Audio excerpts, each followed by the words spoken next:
Uma criança supostamente banida para um galpão nos fundos, forçada a viver sem encanamento e essencialmente sem dignidade por meses. A polícia na Pensilvânia diz que um jovem garoto foi trancado como um prisioneiro em seu próprio quintal, um castigo pelo que os adultos da casa supostamente chamaram de comportamento inadequado. O galpão não tinha água corrente nem banheiro. Relatos apontam que a criança só podia entrar em casa uma vez por semana para se banhar e precisava beber de uma mangueira de jardim para se manter hidratada. Mas quando ele finalmente disse chega, quando se recusou a voltar para aquele galpão, tudo desandou. A polícia diz que as coisas se tornaram violentas e o que aconteceu em seguida levou a 2 prisões. Eu sou Kennedy Walker e isso é Lei e Crime. Um homem da Pensilvânia, que se autodenomina um homem de Deus, agora enfrenta acusações de abuso infantil. Darrell Centenag, um bispo em tempo parcial em uma igreja de raízes menonitas, e sua esposa Grace são acusados de deixar uma criança passar fome e isolá-la, forçando-a a viver em um galpão no quintal por meses. De acordo com a polícia, o homem de 41 anos e sua esposa Grace, de 42, foram detidos após os policiais atenderem a uma perturbação doméstica. Mas não era uma briga entre marido e mulher, era uma confrontação violenta entre o bispo e a criança. Uma declaração obtida por Law and Crime diz que o casal puniu a criança pelo que eles alegaram serem comportamentos inadequados, exilando-o para um galpão de madeira a 100 metros da casa principal. Esse galpão não tinha encanamento. Supostamente, o menino era forçado a beber de uma mangueira de jardim e a defecar em buracos que ele mesmo cavava. A polícia diz que nem sequer lhe deram papel higiênico. Em vez disso, ele usava folhas. Supostamente, ele só tinha permissão para tomar banho uma vez por semana dentro de casa e raramente tinha permissão para usar o banheiro interno. Para piorar, autoridades afirmam que a criança tinha que pagar pela própria comida com dinheiro de um emprego de meio período. Mas no dia 30 de julho algo mudou. O menino se recusou a voltar para o galpão. Foi quando a polícia diz que Darrell derrubou a criança no chão e aplicou pressão em seu pescoço. Os policiais que responderam notaram arranhões e abrasões visíveis nos braços e no pescoço da vítima. Tanto Darrell quanto Grace foram levados à custódia. Darrell é acusado de crime grave, colocar crianças em perigo e agressão de menor gravidade. Grace é acusada de colocar crianças em grave perigo. Desde então, eles foram liberados sob fiança não garantida de $30 mil. Quanto à criança, ela agora está sob os cuidados da família extensa, enquanto os oficiais continuam sua investigação. E aqui, para analisar essa história comigo, está o advogado de defesa criminal, Henrique Latoisen. Henrique, muito obrigada por estar aqui hoje. Obrigado por me receber. Então vamos direto ao ponto e sejamos diretos aqui. Quero dizer, como um caso como esse pode acontecer em 2025? Onde está a falha jurídica? Bem, quero dizer, é realmente surpreendente que neste momento, em 2025, as pessoas ainda se comportem dessa maneira, especialmente com toda a internet e as pessoas sendo capazes de se conectar com outras para poder expor alguém que está sendo abusado. Você pensaria que neste ponto as pessoas saberiam melhor como agir assim como pais. Você também pode facilmente ligar a televisão ou a internet e ver outros exemplos do que não fazer de outros pais que foram acusados de crimes semelhantes. Então é bastante surpreendente que nos dias de hoje as pessoas ainda se comportem dessa maneira e tratem uma criança assim. absolutamente. E quero dizer, quando uma criança supostamente é escondida em um galpão no quintal, a lei considera isso confinamento ou é mais complicado do que isso? Quero dizer, realmente se resume a isso para alguém ser confinado ou, digamos, ser mantido refém, por assim dizer. Você precisaria de informações que, de alguma forma, de algum modo, a criança nunca poderia ter saído deste local específico. Eu compreendo que a criança trabalhava meio período. Infelizmente, esse emprego de meio período é como essa criança conseguiu comprar comida para comer, o que é absolutamente chocante. Mas você sabe, realmente o que importa, quando você está olhando para o perigo do bem-estar de uma criança, é violar esse dever de apoio e colocar essa criança em perigo. É exatamente isso que a lei analisa em relação às acusações pelas quais esses pais estão sendo acusados. Ao analisar detalhadamente as acusações da polícia, como a suposta necessidade de conseguir um emprego para pagar pela comida e detalhes como o galpão e a mangueira de jardim, percebe-se a gravidade da situação. Entendo, crime grave que coloca a criança em perigo. Mas será que a lei captura adequadamente a gravidade da situação? O interessante é que o bem-estar de uma criança em perigo na Pensilvânia geralmente é considerado um delito de primeiro grau. Então, se alguém põe em perigo o bem-estar de uma criança, viola esse dever de cuidado ou apoio a essa criança, é um delito de primeiro grau.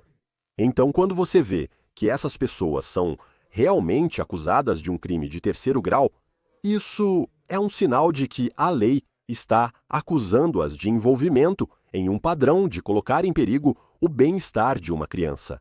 Então, quando você se envolve em um padrão e está fazendo isso constantemente, ou está mostrando que está considerando e está fazendo isso repetidamente, isso é elevado a um crime de terceiro grau. Então, infelizmente ou felizmente, a lei realmente não tem, digamos, a natureza flagrante do que está acontecendo. Casos de risco ao bem-estar infantil são muito específicos aos fatos e lidam exatamente com o que está acontecendo com aquela criança em particular e as ações dos pais. Agora, o que você frequentemente verá em casos como este, à medida que mais investigações são feitas e se aprofundam, é que também surgirão mais acusações.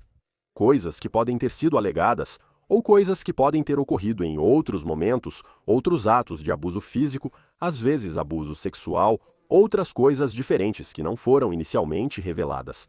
Mas normalmente o que acontece é que o bem-estar inicialmente em perigo de uma criança, um crime de terceiro grau é suficiente para levar esta criança para um lugar seguro e afastá-la dos pais.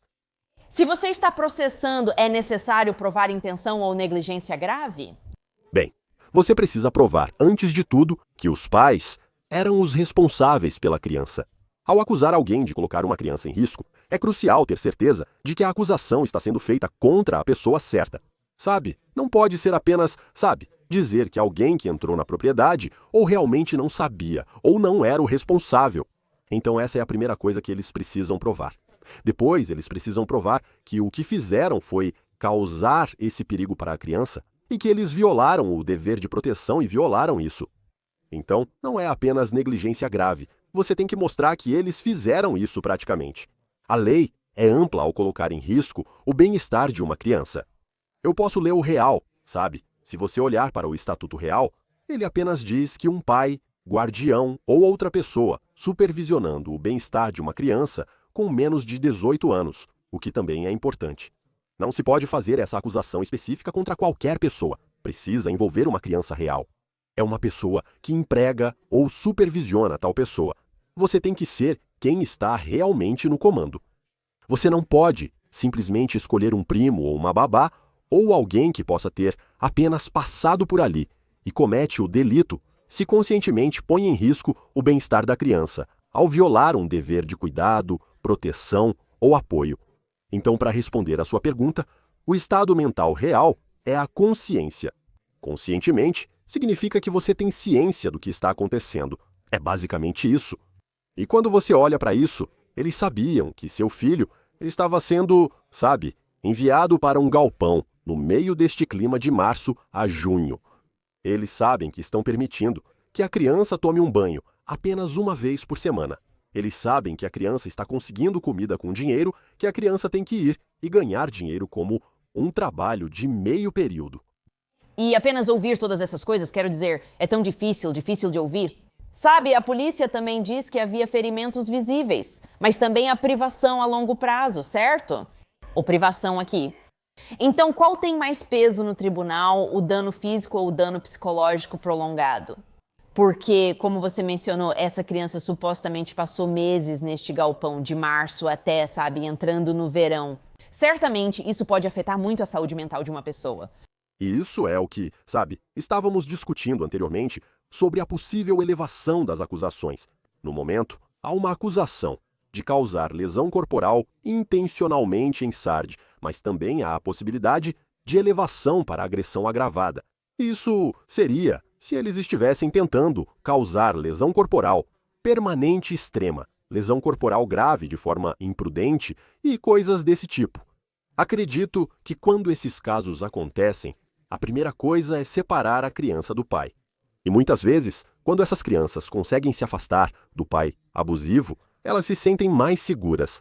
Elas sentem que agora estão em melhor posição para contar a história inteira. Então, você não sabe qual é a história completa neste ponto, porque a criança só foi removida há pouco tempo.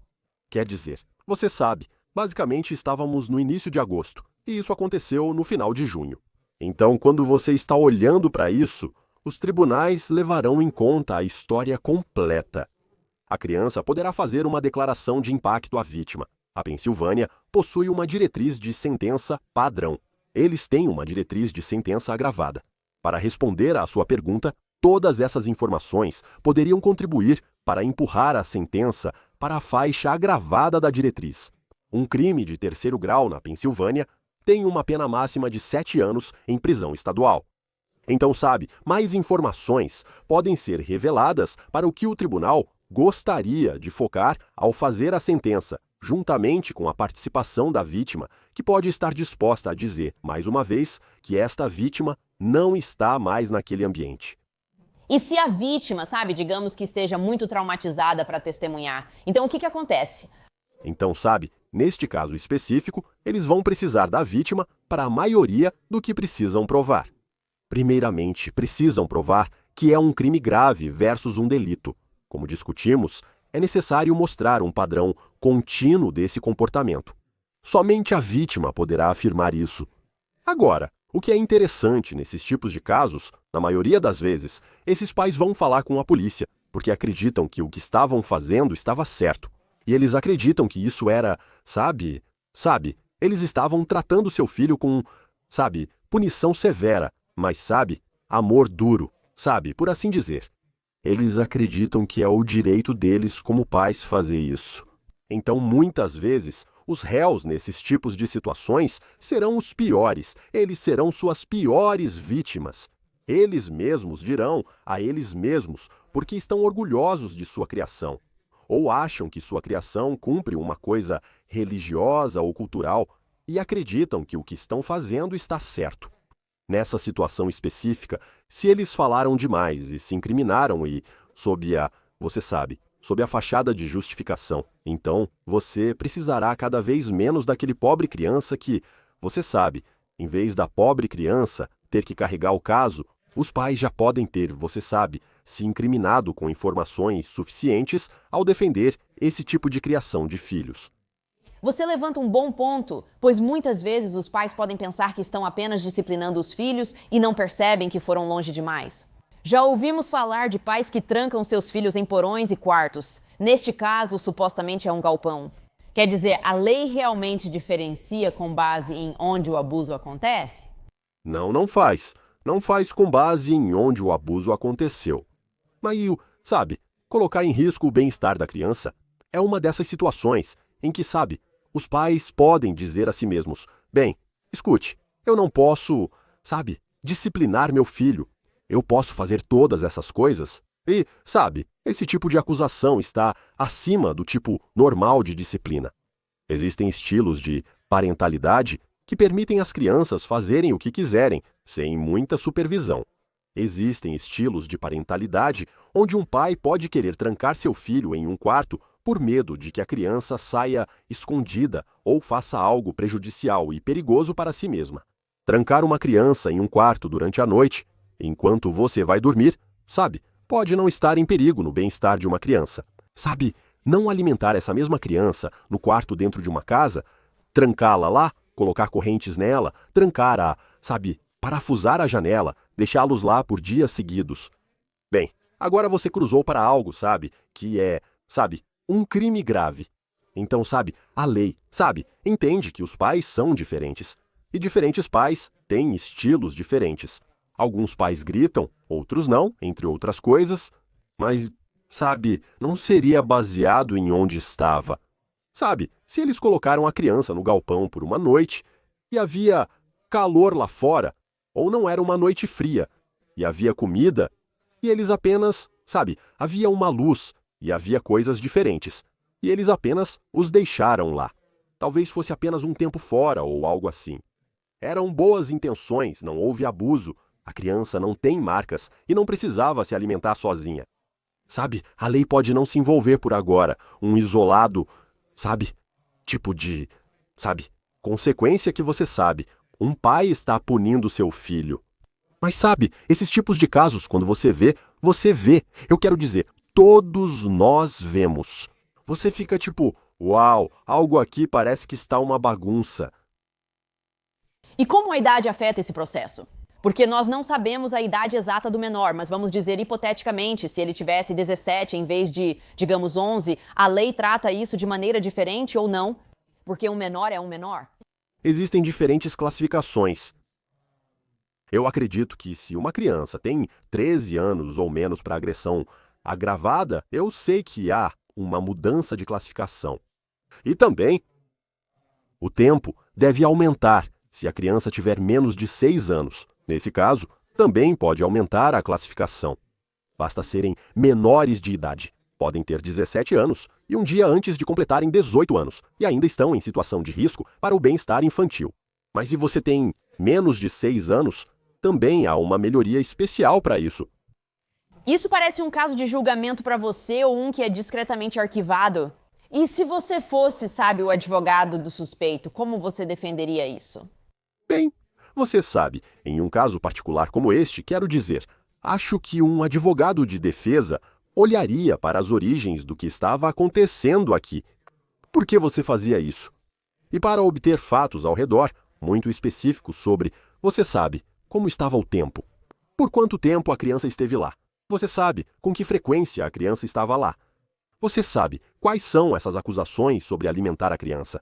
Todas essas coisas diferentes.